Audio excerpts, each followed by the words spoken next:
শক্তি, সংগ্রাম আর ভালোবাসার আরেক নাম উল্লাস পাল।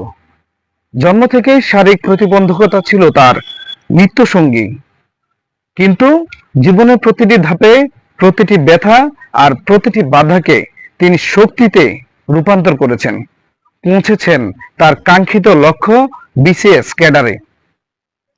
এই অর্জন শুধু একজন মানুষের নয়, এই অর্জন সেই সকল তরুণ তরুণীর যারা প্রতিকূলতাকে কোনো বাধাই মনে করে না, তাদের জন্য অনুপ্রেরণা যারা প্রতিকূলতাকে বাধা মনে করে। উল্লাস পালের বাড়ি শরীয়তপুরের একটি প্রত্যন্ত গ্রামে। তার বাবা ছিলেন একজন সামান্য মৃৎশিল্পী, মা ছিলেন গৃহিণী। 3 ভাই বোনের মধ্যে উল্লাস পাল ছিলেন সবার বড়, কিন্তু তিনি শারীরিকভাবে ছিলেন দুর্বল, প্রতিবন্ধী। কিন্তু তার এই প্রতিবন্ধকতা তার লেখাপড়ার পথে বাধা হয়ে দাঁড়ায়নি। 1999 সালে তিনি প্রাইমারি স্কুল থেকে পাশ করেন। তারপর 2010 সালে জিপিএ 5 নিয়ে এসএসসি এবং 2012 সালে এইচএসসি পাশ করেন জিপিএ 5 নিয়ে। এরপর তিনি ভর্তি হন ঢাকা ইউনিভার্সিটিতে। সেখান থেকে তিনি বিবিএ এবং পরে এমবিএ কমপ্লিট করেন। ঢাকা বিশ্ববিদ্যালয়ে ভর্তি হওয়ার পর থেকেই তিনি প্রস্তুতি নিতে থাকেন বিসিএস এর জন্য। 40তম, 41তম, 42তম এবং 43তম বিসিএস এও তিনি অংশগ্রহণ করেন।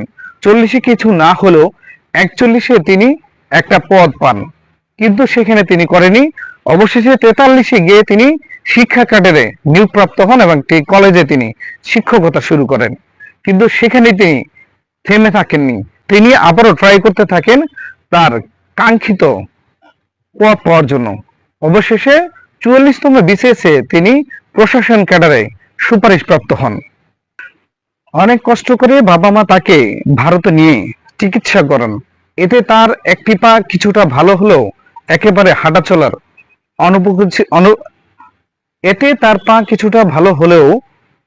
চলার অনুপযোগী ছিল। খুব কষ্টসাধ্য ছিল তার চলাফেরা।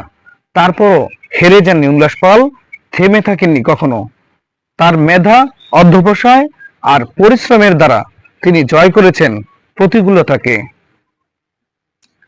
তার এই যে পরিশ্রম, তার এই যে অধ্যবসায়, তার এই মেধা, এটা মানুষের জন্য অনুপ্রেরণার যোগ্য। অথচ আমরা অল্পতেই হেরে যাই, সবকিছুকে আমরা বাধা মনে করি। কিন্তু কোনো বাধাই যে ইচ্ছা শক্তির কাছে, অধ্যবসায়ের কাছে কিছু নয়, সবই যে তুচ্ছ, সেটা আরেকবারও প্রমাণ করলেন উল্লাস পাল। আসুন আমরা সবাই উল্লাস পালের মতন হই। তার এই যে অর্জন, এটাকে আমরা অনুপ্রেরণা হিসেবে নিই। যারা সবকিছুকে বাধা মনে করি, সেটাকে এখন থেকেই দূর করার চেষ্টা করি।